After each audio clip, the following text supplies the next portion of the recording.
So in the biomechanics presentation that we have for advanced technique, one of the things that I talk about is the resolution phase. And that's going to be the last part of the adjustment. What do you do with your hands after the manipulative thrust is imparted?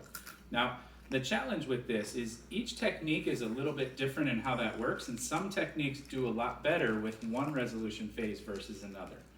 Think of the resolution phase as an oscillation that occurs in the segment after you do the adjustment. So if you have a ball that's attached to rubber tethers and you punch that ball and just get out of the way, it'll swing back and forth until the tension in those tethers bring it back to its final resting position.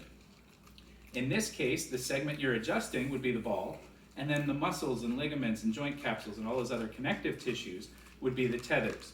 You deliver the manipulative force into the segment, and it's theoretically going to oscillate back and forth until, we say innate intelligence or the body's own recuperative abilities or the tension on those surrounding structures holds that piece into its final resting position.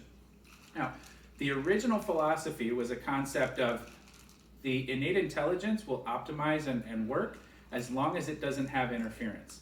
It was not very heavily dependent on the doctor itself. And so when we use that technique, the idea was to deliver the manipulative force and get your hands out of the way. So basically what we set up with a toggle recoil is we're going to get into position, we're going to deliver our manipulative thrust, and then throw our hands away. Okay, so one of my earliest introductions into this was a doctor in Port Orange that I became very close friends with. He and his father were upper cervical practitioners. And everybody who talked to me about his practice noticed the same thing. They would notice that when he delivered his adjustment, he would throw his arms up and say, "Stand and be healed." Now, after a few years, I got a chance to become friends with him. I talked to him about why that was. And he said, honestly, it wasn't a marketing gimmick or anything like that. He said, it was just my own personal reminder to get my hands out of the way and let the innate intelligence work its magic. Okay, so that's going to be typically what gets used with the toggle recoil, is you toggle and then recoil to get your hands out of the way and let the innate intelligence built within those surrounding structures help that segment to find its ideal resting position. Now the next one I'm going to talk about is called a modified toggle. That's going to be a spin-off of that. And so what you'll find is as we progress further and further, we've kind of moved away from that hands-off philosophy and started to add more doctor input to create corrections.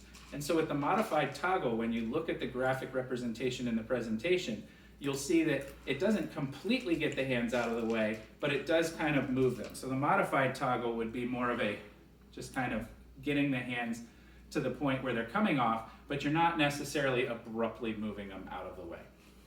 The third of those techniques is referred to as a set and hold. And the set and hold tends to work in a lot of cases where you're worried about creating sprain of the structures. I know Pierce uses some techniques in the cervical thoracic junction where if you recoil with that drop piece, it will actually increase the risk for sprain of those structures. And so in that case, we use a set and hold. Now the set and hold technique would be analogous to delivering the adjustment, and then you're going to bring your hands not all the way off. You're not going to keep it at that full correction, but instead what you're going to do is hold your hand in the position where you want that segment to rest. And so this is all kind of theoretical and minuscule. It's something that's going to take a little while for you to grasp, but imagine this with that tether ball as if you hit the ball and then caught it when it came back at you, or hit the ball and then put your hand at the stopping point and then kind of let it bounce against your hand until it came to rest where you wanted it to be. That would be the equivalent of a set and hold type adjustment. And the last of those is a drop adjustment. And when you look at the graphic representation in the presentation, you're going to see that with the drop adjustment, there is some dotted lines. Think of the drop technique as similar to a roller coaster. You're riding along on a roller coaster, and all of a sudden, the roller coaster makes a sharp right turn, but your body keeps going straight. So we're relying on those laws of physics to create the correction. When we use the drop table, you're going to use your hands to get the table moving, but they're not actually going to deliver the thrust. So you're not going to push through with the adjustment.